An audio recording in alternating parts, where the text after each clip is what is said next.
host, Jeremy Robinson. And as always, we have someone special, my family, man. Go ahead and introduce yourself, man. I'm Nigel Talton, Fort Valley. Sir. People might know me as the Freeze. We'll get into that. Yes, sir, man. So, man, how you doing, man? How everything going, man, today? How you doing mentally, physically, emotionally? It's going all right, you know. I just took this break from Amazon. Well, I work at Amazon, so I just took 3 weeks off just to try to get my mental right. Just being a manager in the warehouse is just, for me, it's kind of overwhelming now. Like, Gotcha. because every time, I always say I'm the GOAT at everything I do. So, like, even if that's, like, work, life, whatever I do, I'm trying to be the best at whatever I can do. Gotcha. So I call myself the GOAT. I respect that, man. And I would say it's good that you took time to take a break. I feel like a lot of people don't know how to do that, you know, and especially with the various things you do outside of Amazon, it's good to take a break. You know, see your family, your friends, and make you able to do stuff like this. Oh, yeah. So in that, man, we talked about it before we started, man, a little bit. Tell me about your journey into track, man, or track and field, or being able to run, man. How long has that been around? And, like, what really put you into, like, oh, track my thing? Track started, let's see, my 11th grade year. Yeah, my 11th grade year at Peach County. I was running the 200 and 4x1 and 4x4. But, like, I ain't never take it serious. Like, down there, Peach County, Fort Valley, like, they ain't really take track serious. So we had, like, a football coach. Yes, sir. And, like, he just a football coach. He just got us out there to try to get us in shape. So I ain't really take it serious. Like, I had the fastest time in Region 3A in the 200. And then I skipped practice a couple of weeks before our region championship, and I ain't even make it out the first round in the 200. Oh, man. And I was like, bro, I got the fastest time in the region. I got one of the fastest time in the state, and I ain't even going to state because I missed practice like 3 weeks. Like 3 weeks is for track and field is like a month. You taking like a month off, you ain't doing that. So it started my 11th grade year. Then my 12th grade year, we had a new coach. I wasn't even really studying track. I wanted to play baseball. So I was doing baseball. Then the track coach, he was the women's coach, Coach Turner. He was like, are you gonna come out for track? I like, nah, I'm just stick to baseball. He like, I'll see you Monday at practice. I'm like, practice? I'm gonna stick to baseball. I don't want to do no track. He was like, I'll see you Monday at practice. I was like, all right. So my senior year, I made it to state in the 100. I played 6 in the 100.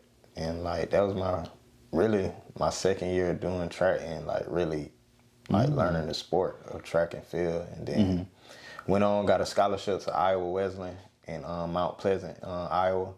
For track, well, really for football, and then I kind of walked on for track, and they gave me a track scholarship. I broke the 30-year-old record in the 100, ran 10:50 my freshman year. Like, in high school, I was only running like 10.9s, 11s. And I'm like, bro, I just ran 10.5. Now you out here doing everything. I ran 10.5. Then I transferred to shorter. I wanted to play football, still play football, but the track coach was like, no, you can just focus on track. Went to nationals, won a national title. I went to USA's, and then after that, well, really after my freshman year when I made it to junior nationals, after my freshman year for track in the 100, I was like, man, I could really do this. Yeah, I like this. Like, it's fun. So, that's how I got the track. That's what's up, man. I think, and how was you able to take that seat back from football to say, hey, track my thing, like, it's cool. Like, I'll check in with football later. How was that? Especially being where we from, and football is king. It was, I ain't gonna lie, it was hard, because like, I still wanted to play ball, but so school got to get paid. Track was paying for school at the point. Well, at first, football and track, but then when I transferred, that's the risk of transferring to another school. Like, if whatever coach give you the most money, or you gonna change it up. You change it up. So I just changed it up and I stuck to track. Got you. Got you. So in that, man, what would you say is your it factor, man? Why you do what you do? Why I do what I do? Mm-hmm. Like, I'm a family guy. Got you. Like, people that know me, like, my sister is, like, that's my it factor, to be honest. Like, I do it for my sister. I do it for myself, but, like, I just want to make sure my sister happy because I don't have a big brother, like, a big sister, and I'm like I said, I want to be the best at whatever I do. So I want to be the best brother in the world. I like that, man. I like that. And I feel like a lot of people, when I ask that question, you get various answers and stuff like that. But I can respect that because I know you personally. So just knowing how you are and seeing what she is now, I know she looks up to you, man. And outside of that, you're doing great. You're doing a great job at it. No matter how the world's painted, Nigel look good at what he do. So in that, I would say also, so being that big brother and being that factor, bro, how do you think, like, you rubbed off on her, like, hey, I should do this. I can do what my brother have done, man. To be honest, like, I think I did rub off. Like, once upon a time, like, her goal was the same goal as mine. In 2016, I was trying to go to the Olympics. Yes, sir. And she was doing competitive gymnastics. That was her goal as well in 2016. Oh, man. Like, I think I still got a picture. I sent it to you. I think I still got a picture where we wrote in a book. And, like, we wanted to be brothers and sisters at the Rio Olympics. Like, it didn't factor out, but that's what's up, though. That's what's up that y'all stuck it out, though, man. Definitely, man. So in that, man, I would say just a few weeks ago, I seen that you have a portrait now at home, bro, in Fort Valley, man. How does that feel, like having that mural now of yourself and being up there with so many great people? It feel good. Like, when you go past the mirror, you like, dang, Nigel, like, I can do that. I can do whatever Nigel can do. Yes, maybe I can do it better. Like, I just want to motivate people. Because, like, the time we in now, like, I feel like people need somebody to lean on. Definitely. So much negativity and craziness, bro. There be so much going on that I would say also, man, how do you handle success? With being a high school champion, college champion, a professional champion, now World Series champion, man. Like, how does that feel? Even with that World Series, of course, being the freeze for the Atlanta Braves, but how does that feel? How do you handle success? I ain't gonna say it easy. Well, me, it's easy. Like I don't really think about it because if it wasn't for God, my parents, my family, so I wouldn't even be right here. Right. I wouldn't be a World Series champion. I wouldn't be a national champion in track and field, a state champion in high school. Right. I wouldn't be none of that if it wasn't for my parents, my family. I respect that, man. And definitely, like, just seeing you for myself and us trying to get this stuff together and being family members and just trying to, like, oh, man, Cole, you got to come on the show. You got to do this. And to see you here today, bro, it's just a full circle moment. Because I looked up to you. To see that you got a mural now, I'm like, oh, that's what's up, bro. But just to see that you sitting on my couch with me, man, that's what it's all about. I feel like bringing your people together and being from the small town that we are from. It's so amazing that, like, dang, how many places we done been now. But to see where you are now, man, it's just amazing, bro. So in that, man, I would also say, bro, like, did you ever think that track would take you this far? Like, like just running, bro, or sport would take you that far as it has? To be honest, nah. I'm gonna be straightforward. So I ain't even think, like, what happened to me in high school, I ain't even think I'd be walking again. Right. Like, I broke my femur bone my freshman year in high school. Right. The longest bone in your body. And the doctor was like, oh, you're going to be walking with a limp. You probably won't even be able to really run. But, like, to be getting all this success for it, like, I got a metal rod in my leg. Right. I'm running this fast with a metal rod in my leg. Like, it's just a blessing. Yes, sir, man. I remember that happening. And, so many people come back from things or stuff like that. But for you to be able to speak with such grace with that and be thankful for, like, dang, like, now we know you're at the freeze. You're at the track star, Team USA. We can go down a whole laundry list of that. But, like, what if that never happened because of that? But, like, how would you say you stayed fast and kept a great mindset at when those things, when you was healing from it? How did you stay up? Like, hey man, I can do this. The doctors motivated me, saying, "Oh, you gonna be walking with a limp. You ain't gonna be able to run. You probably won't even be able to play football. But if you play football, you ain't gonna be as good as you were then." I was like, shoot, I'm gonna just let that motivate me. Right. Like, I like a challenge.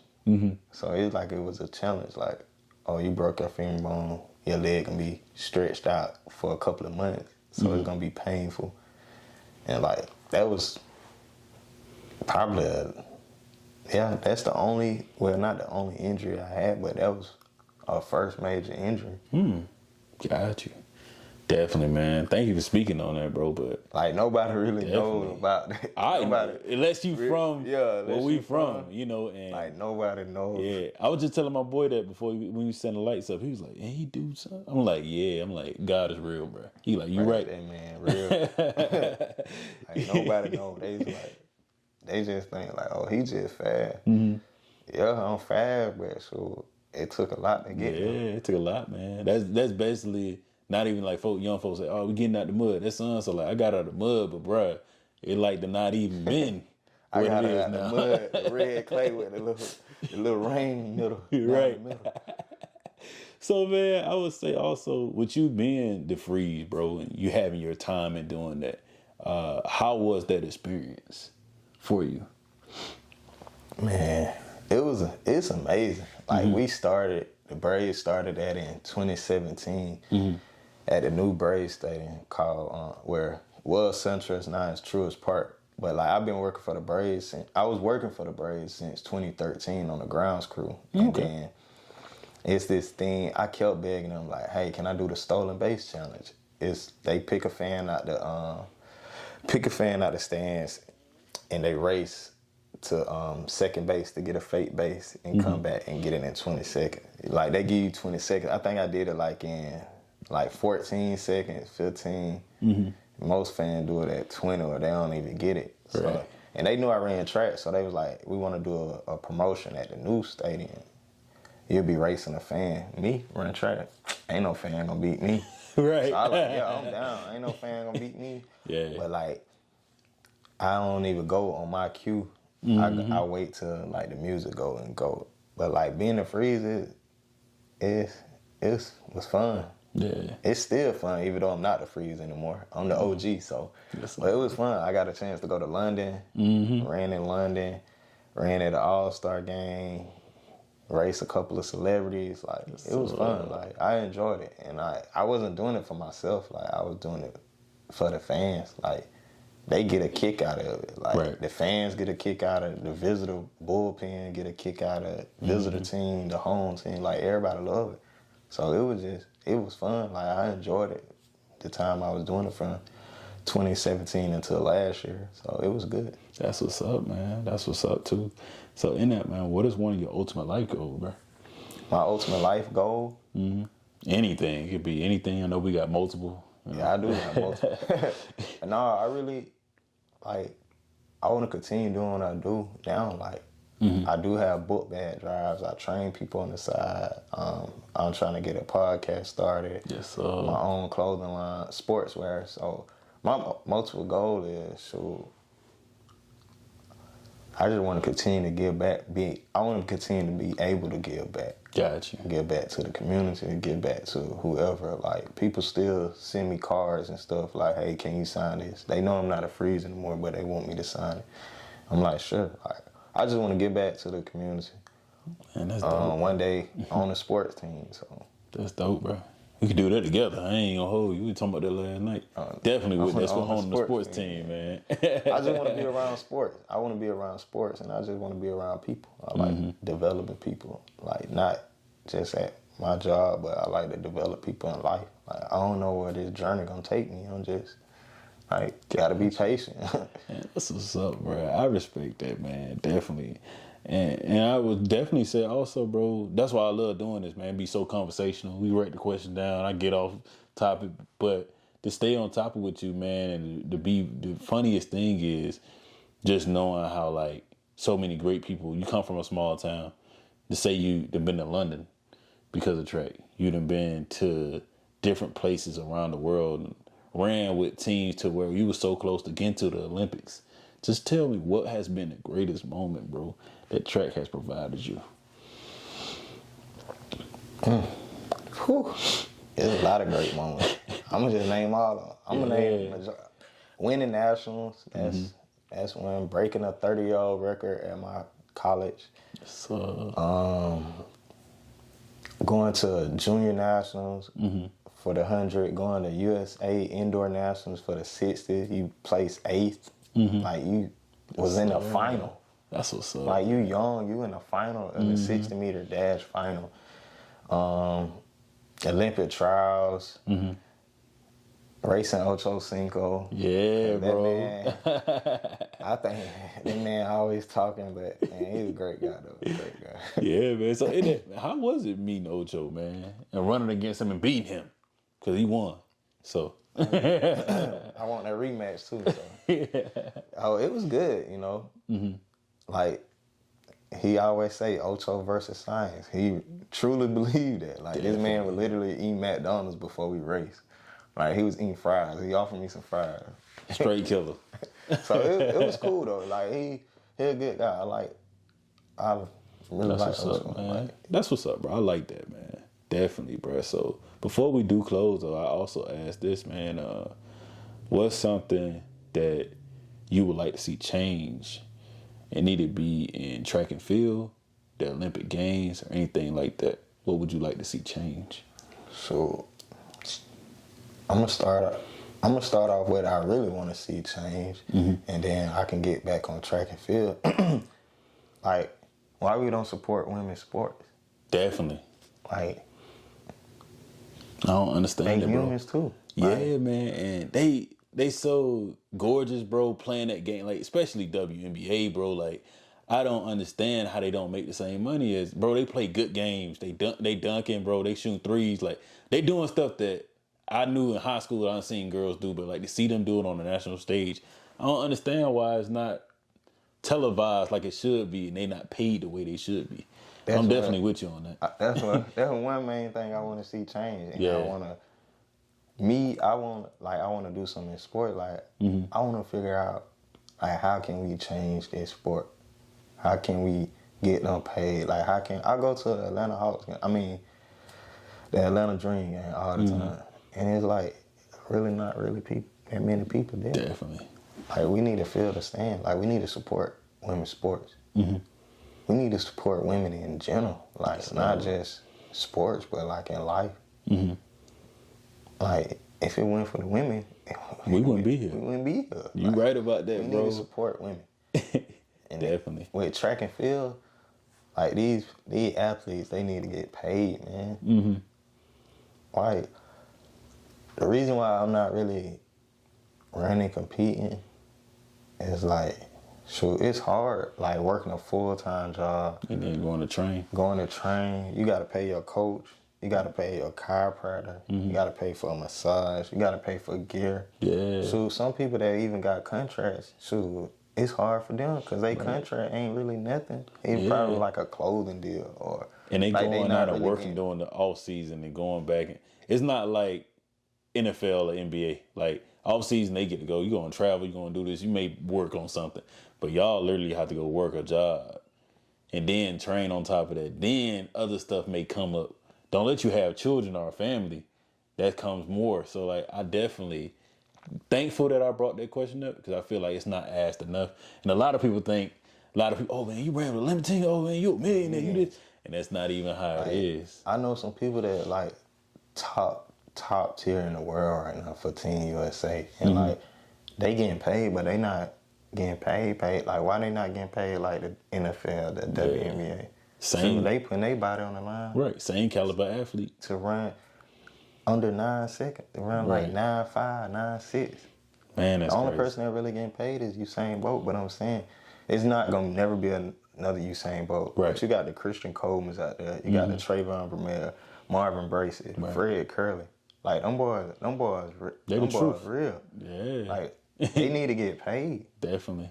You definitely They getting right about paid now, but I'm just saying, like, they need to get paid more. They need to get paid like I'm saying like NFL players. Like why they only support track and field during the Olympics? Well, it's not all year round, even Year round. before. Y'all Because it do take that. us, what, 4 to 6 years for an Olympic, bro. And you waiting all that time, man. You not getting paid support. big into that. To support one thing that come every 4 years. Like why y'all the Super Bowl come every year? Right. Why we don't support? Why we right don't support about track and field? It's world championships. Mm-hmm. It's something every year for track and field. Like why we don't support? I don't understand that, bro. Like, I wish they support track. I need them to support women, track, everything. Like Thank you for bringing that up, bro. That's Need why I to love change. my open topics, man. Definitely need that change in women's sports and in track and field, but especially with women because, like you said, to even see someone like Venus and Serena step away from the sport of tennis, it's like now it's like another great that's coming up, and a lot of people don't even know about the young lady and the man. They don't even know the name. They like, oh dang, that's what, we got another black person. Okay, yeah, but I feel like we got to get behind them, and even with the WNBA, bro, it's so many amazing women that do amazing things in the sport, and it's like you said, it ain't nothing for those tickets, bro. Tickets $20. You won't even come to the game. $20. Definitely. But you spending your last to go see these males dominate. There ain't nothing wrong with that, but you can support both.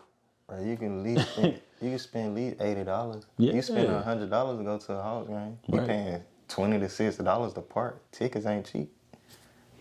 So you right about that, bro. So I still need to see that change, bro. You right about that. Like, what do we got to do to get that change? That's what I Definitely. want to figure out. I want to help change the sport of WNBA, women's sports. Definitely want anything. to change the narrative around that, bro. Because I'm with you on that. I say the same thing, man. But do you have any questions for me? Oh yeah, podcast. I'm saying, what kind of tips can you give somebody that's trying to start their own podcast? Got you, man. Get you a notebook and a pen. Oh, I already got that. Yeah, write when you down, got that, man, write down what you want to do. What's your motto for the podcast? Never be afraid to adapt and change what your vision is when it comes to the podcast. Never say it's too much to reach out to somebody, man. I don't care if it's Usain Bolt. You find a way to get in contact with him. It's a way to get in contact with everybody, their people. Also, never forget why you started it. A lot of us start things and we forget it. And don't finish. And the reason why I'm 3 years strong now, about to go into season 4 is I always believe in it. I had God I believe in, my family, my wife, my mom will call me and be like, hey, you need to do this. Hey, let's see if we can get Oprah on there. And it's motivating me to, okay, Oprah might not happen right now, but not yet, but it's going to happen. And another thing I would say with podcasting is it's room for everybody. You need me to support you. You need anybody that I had on the shoulder to support you. Let me know I'm here. That's what it's supposed to be about, man. There's room at the top for everybody. Yeah, it's money for everybody. Right. So definitely I give all the pointers and just don't never forget. That main thing is don't never forget. Take your eye off the main thing. Keep the main thing the main thing. Never forget why you started something. I feel like a lot of people do that, and that's why they end up being like, oh, I ain't doing the it factor no more, man. This thing came up, this bill came up. That's always going to be there. It's a 30-day cycle of life. So don't let that stop something that you can do that's great for you. All right. Definitely, man. So, yeah, man. That's pretty much it right there. Oh, yeah. Make sure you follow me, No Stress Talton, on Instagram, Twitter, FTM Training on Instagram. I train people on the side.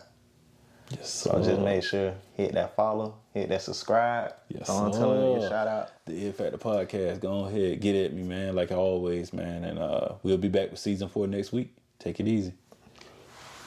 Yes, sir, man. Thank you, man. Thank you, Rick.